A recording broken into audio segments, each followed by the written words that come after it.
Ici Alexandre Gagnon. C'est avec plaisir que j'accepte d'animer cette émission de l'Église diocésaine. Je suis ici avec mon invité de retour, Père Renal. Bienvenue. Père Renal nous vient, il est curé de la paroisse Saint-Ignace de Loyola de l'Université de Sudbury. Bonjour Père Renal. Bonjour à toi et merci beaucoup de m'inviter. Merci beaucoup et c'est mon plaisir.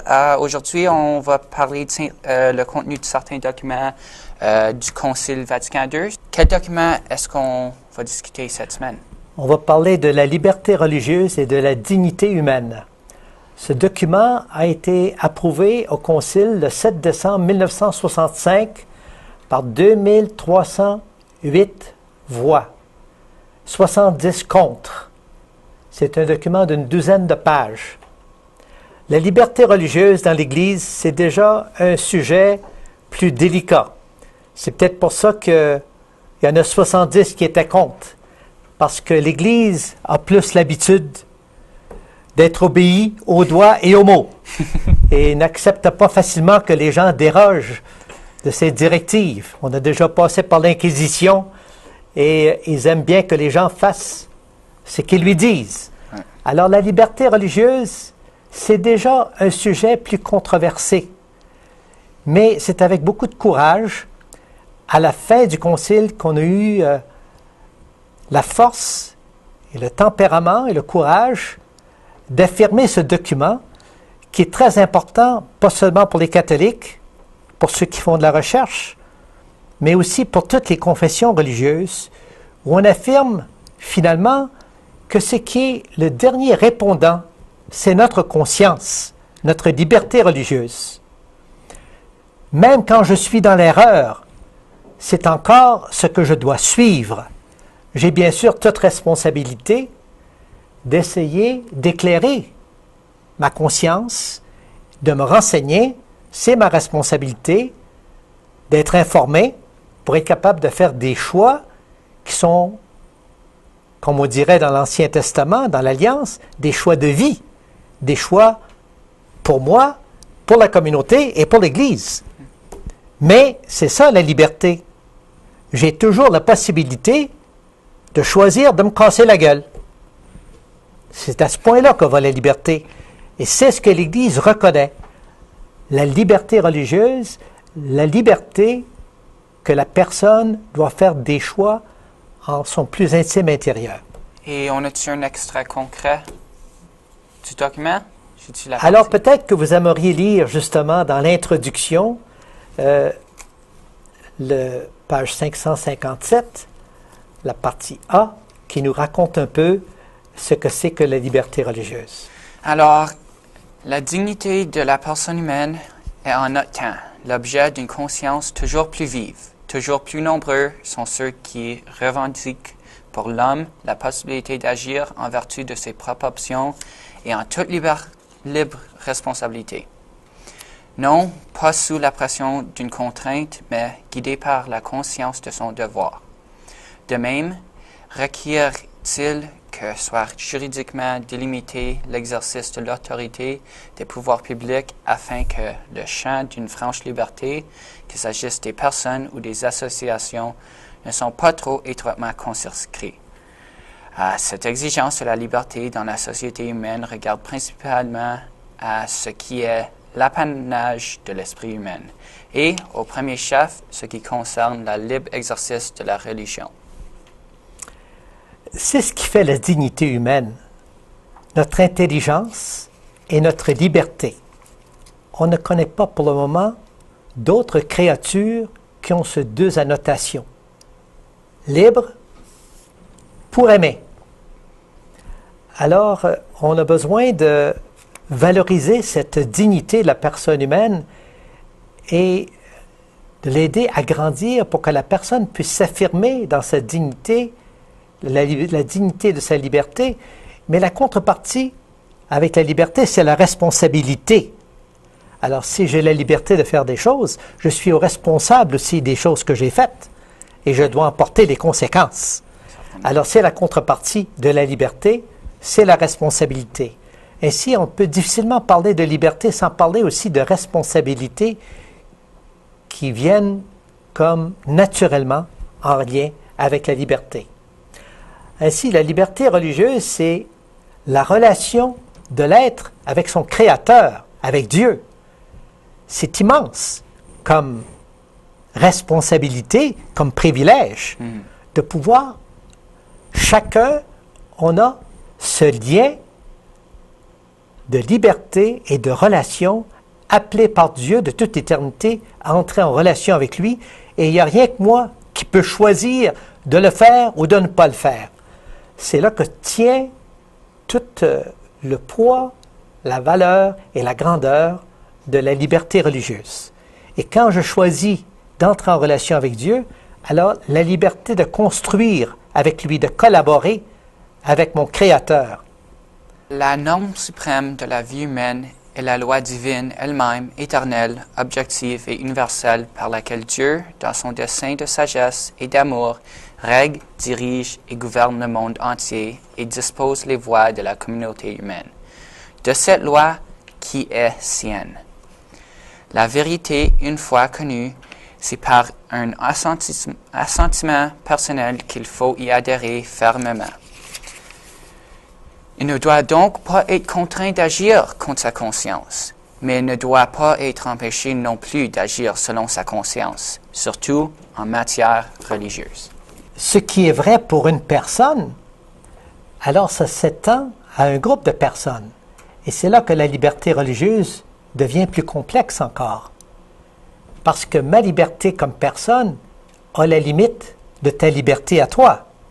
Alors, on est limité par la liberté de l'autre. Mais la liberté permet à ce que des personnes se rassemblent pour être capables d'exprimer leur liberté. Mais forcément, il y a d'autres groupes de personnes qui vont aussi se réunir et avoir droit à leur liberté. Et là, ce n'est plus une personne morale, des groupes de personnes qui doivent se respecter. Ce à quoi ça aboutit, c'est ce dont on a entendu parler il n'y a pas si longtemps, à Chicoutimi, le maire, qui demande qu'on laisse la croix affichée dans l'hôtel de ville. Mais les gens qui ne sont pas de foi chrétienne ou qui sont athées, ils disent « Descends cette croix-là, c'est une place publique. » Nous autres, on ne croit pas en lui. On n'a pas besoin que tu nous mettes dans notre face le Christ. C'est un bon gars, on n'a rien contre lui. Mais ce n'est pas notre foi. On ne croit pas en lui, nous autres. Alors, on ne peut pas imposer notre foi à d'autres personnes. On comprend la difficulté, toutefois, parce qu'à ce moment-ci, dans l'état de la société, c'est comme ceux qui sont, en quelque sorte, les sans-foi, peuvent nous dicter leur sang-foi. Je fais une allusion ici qui est un peu taquine. C'est un procès qui a eu aux États-Unis. C'est un athée qui fait l'appel à la cour et dit « Moi, j'aimerais qu'on ait une fête pour les athées.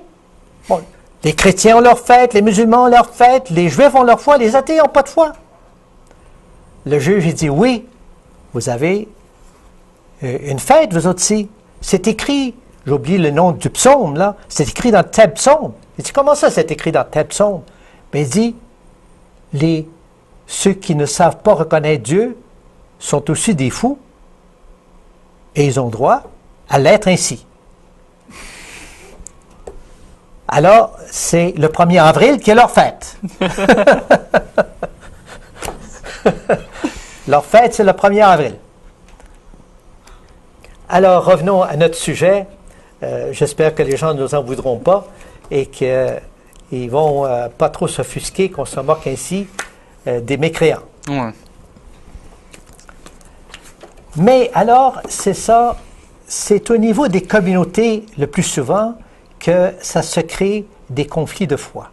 On le sait bien, juste pour prendre comme exemple encore de façon plus universelle, par exemple la foi des musulmans, qui, leur façon de gérer la morale, par exemple, n'est pas la foi des chrétiens ni la foi des juifs. Mais quand même, la dignité de la personne humaine ne permet pas, même au nom de la foi, de traiter l'être humain n'importe comment. Alors, c'est la dignité de l'être humain, intelligent et libre, je veux bien que tu ne m'imposes pas, mais tu n'as pas le droit d'imposer à mon frère non plus ta façon de faire. Alors, il faut y avoir un minimum de respect de la dignité humaine comme personne, mais aussi comme groupe, comme corps. C'est ce qui amène des tensions dans le grand village humain. Alors, peut-être que tu pourrais, la liberté religieuse, qui doit être exprimée aussi dans la famille, tu pourrais lire ça un peu peut-être, ou peut-être un peu avant même, la liberté personnelle peut et doit pouvoir s'exprimer en groupe. Dans la nature sociale de l'homme, enfin, ainsi que dans le caractère même de la religion, se trouve le fondament du droit qu'ont les hommes, mus par leurs sentiments religieux, de tenir librement des réunions ou de constituer des associations éducatives, culturelles, caritatives et sociales. Alors, c'est toute la société qui porte la responsabilité de veiller à la liberté religieuse. Ce que ça veut dire, au fond, c'est veiller au respect de la dignité de la liberté humaine. Okay. C'est pourquoi on a besoin d'avoir des lois du gouvernement qui, parfois, nous dérangent. Parce que des choses que l'on voudrait pour nous, puis on dit, c'est bon pour moi, j'aimerais que tout le monde le vive. Mais on ne peut pas l'imposer à tout le monde. Non. Alors, il faut les respecter, même dans leur ignorance. Parce que, bien sûr, que moi qui suis renseigné, j'ai l'impression que s'ils vivaient de même, ça serait tellement mieux pour eux. Mais il faut les laisser dans le cheminement de leur ignorance. C'est ça le problème. Sur une base individuelle, on a, et on devra en répondre au Créateur, on a une responsabilité de nous renseigner. Et si j'agis par ignorance et que je fais des mauvaises affaires, on le sait, devant le code de la route, je ne peux pas dire « je ne savais pas qu'on n'a pas le droit de boire et de conduire. » Ils vont te mettre en prison pareil. Tu aurais dû savoir. Si tu as un permis de conduire, tu aurais dû savoir ça. Ou que je ne savais pas qu'il fallait arrêter aux lumières rouges. Ils ne vont pas te craindre. Alors, la liberté amène des lois qui exigent le respect de la dignité et le respect des autres. Alors, la limite de la liberté dans la société humaine est à l'usage de toute la liberté qui doit être observée dans le principe moral, la responsabilité personnelle et sociale. Il faut sauver intégralement la liberté religieuse. Il faut s'en tenir à la coutume de sauvegarder l'intégrale la liberté dans la société, usage demandant que le maximum de liberté soit reconnu à l'homme et que celle-ci ne soit restreinte que lorsque c'est nécessaire et dans la mesure qui s'impose. Et cette liberté, comme pour la liberté personnelle, elle a des droits et elle a des devoirs. D'aider les hommes à agir avec une plus grande responsabilité dans l'accomplissement de leurs devoirs au cœur de la vie sociale. Il va sans dire qu'on ne choisit pas d'avoir la liberté religieuse comme venant de nulle part. La liberté religieuse, elle est bien inscrite dans la révélation. C'est Dieu qui nous révèle qui est l'être humain, un être intelligent et libre, fait pour aimer. Et c'est sur ce double critère de l'anthropologie de ce que c'est qu'un être humain qu'est fondée la liberté. Et le Christ lui-même aura un immense respect de la liberté des gens. Peut-être que tu te souviens qu'on disait, le Christ, il disait, ne brise pas le roseau froissé et n'éteins pas la mèche qui fume encore. Matthieu 12, ce qui veut dire, tu ne me donnes pas beaucoup d'espérance que tu vas rallumer, mais tu fumes encore un peu. Alors, on va espérer que tu reprennes feu encore. Ouais. Alors, il ne faut pas écraser la mèche qui fume encore. Il ne faut pas massacrer le roseau qui a été froissé puis qui a plié. Si on lui laisse un peu de temps pour qu'on lui donne un peu d'eau, il va se redresser. Ouais. Alors, il faut laisser toujours à l'être humain la possibilité d'une autre chance. C'est ce que donne le pardon. Le pardon, ça permet de repartir comme il a fait, par exemple, avec la femme adultère, quand il écrivait dans le sable, il dit « Va, ne pêche plus ». Mais il lui rendait sa liberté et la possibilité de recréer sa vie. C'est ce que le Père a fait avec l'enfant prodigue.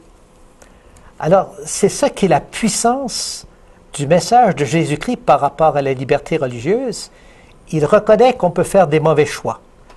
Ça, c'est clair dans l'Alliance. Pour résumer toute l'Alliance, on pourrait dire, cette seule phrase, c'est que Yahvé dit à Moïse, dis au peuple, vous avez devant vous la mort et la vie.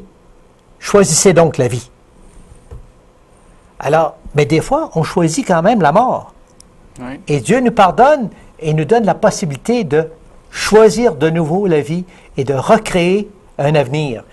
Ça, c'est dans toute l'histoire de l'humanité, c'est peut-être ce concept-là qui nous vient de ce petit peuple juif de rien, qui, lui, a cru en la miséricorde et la capacité de créer un avenir. Et ça, c'est lui, cette trouvaille-là, il l'a faite surtout pendant son temps d'exil à Babylone, où il avait tout perdu. Il avait perdu sa dignité, sa terre, son temple, sa ville sainte. Il était tout nu. Tout ce qui lui restait, il fallut qu'il rencontre Dieu dans son intérieur. Et de rencontrer Dieu dans son intérieur, c'est là qu'il a pris conscience de la grandeur de son être et la grandeur de son Dieu qui l'aimait et qui lui donnait la capacité de créer un avenir. C'est pourquoi ils ont eu le courage,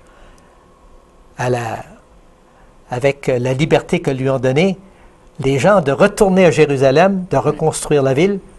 Ils ont fait ça. Et qu'ils chantaient en allant. Parce qu'ils pouvaient espérer se créer un avenir. Jésus, c'est lui aussi qui dit « Rendez à César ce qui est à César, ce qui est à Dieu, ce qui est à Dieu ». On se sert souvent de cette phrase-là pour distinguer le politique du privé. On dit, les croyants, les chrétiens, ils sont appelés à respecter la loi civile. Rendre à César ce qui est à César et à Dieu ce qui est à Dieu. Mais on demande aussi à l'État de respecter la conscience privée d'un chacun. Okay. Oui, oui. Alors, d'aimer, rendre à Dieu ce qui est à Dieu, ça c'est ce qui est intérieur à moi, c'est sacré, il n'y a rien que moi qui peut en répondre. Alors peut-être que tu pourrais nous lire, page 556, le cas. Au début de l'Église, on convient, par la puissance, à la parole de Dieu et à obéir à sa propre conscience. Alors il y a deux forces qui viennent éclairer, la parole de Dieu et notre propre conscience, pour éclairer cette liberté.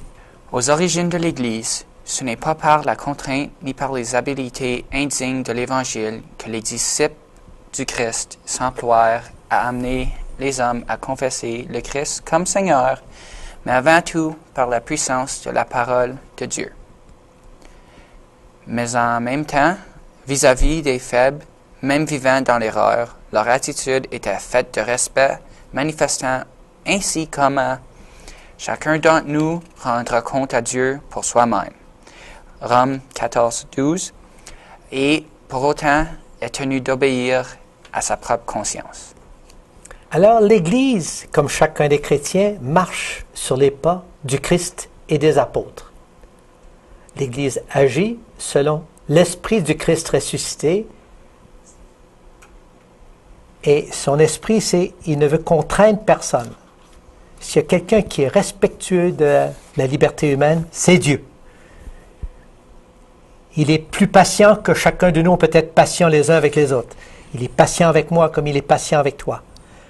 Quand on parle de la patience de Dieu, qui nous laisse moisir dans notre fumier, dans nos mauvais choix, jusqu'à ce qu'on apprenne et qu'on choisisse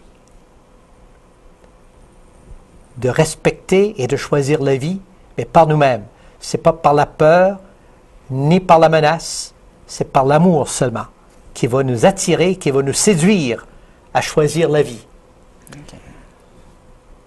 Alors, cette liberté, elle est sacrée, et elle nous est acquise par le Christ, pour toute l'humanité et pour l'Église.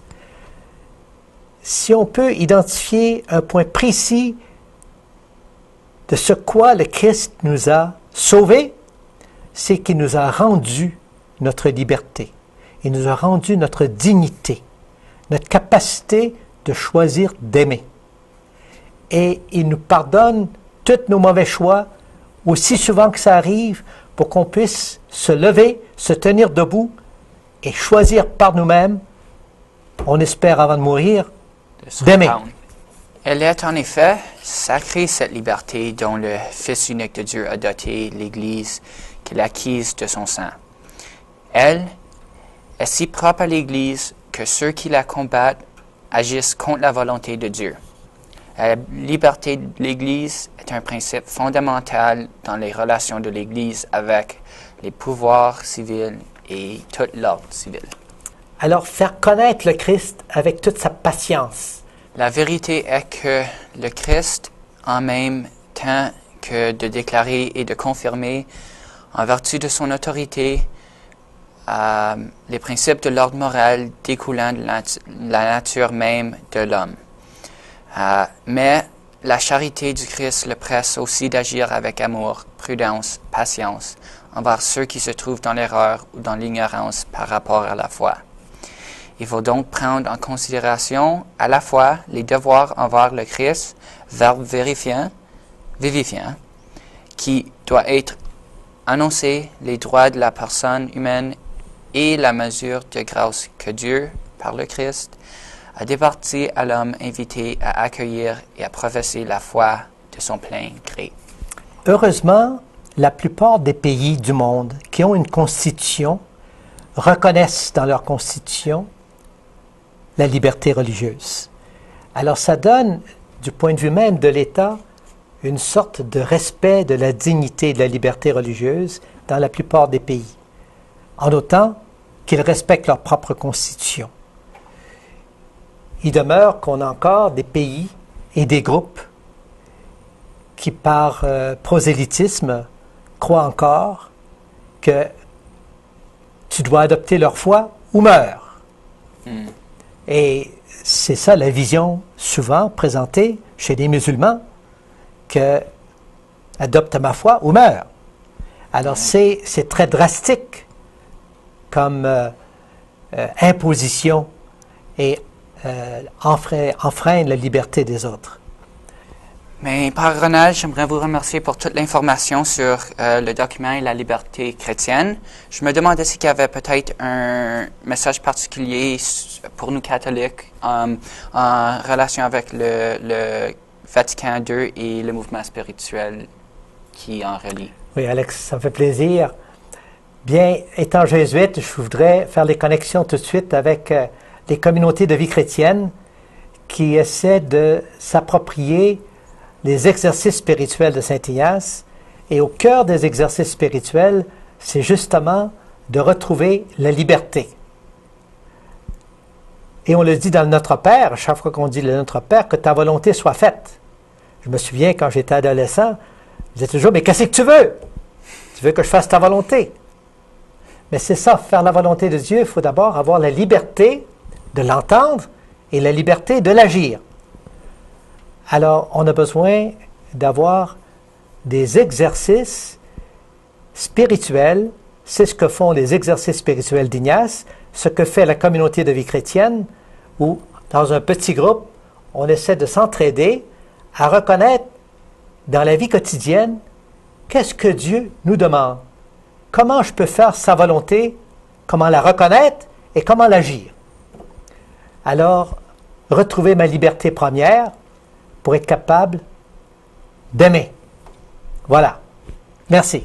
Mais merci beaucoup, Père Ronald. C'était vraiment une bonne entrevue. Ça nous a permis de vraiment connaître et comprendre le sens des nombreux documents dans notre Vatican II, le Concile. Et j'aimerais vous remercier pour votre temps et c'était un plaisir.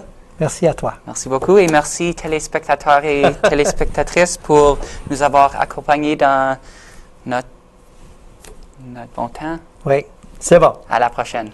Oui, merci. Vas-y.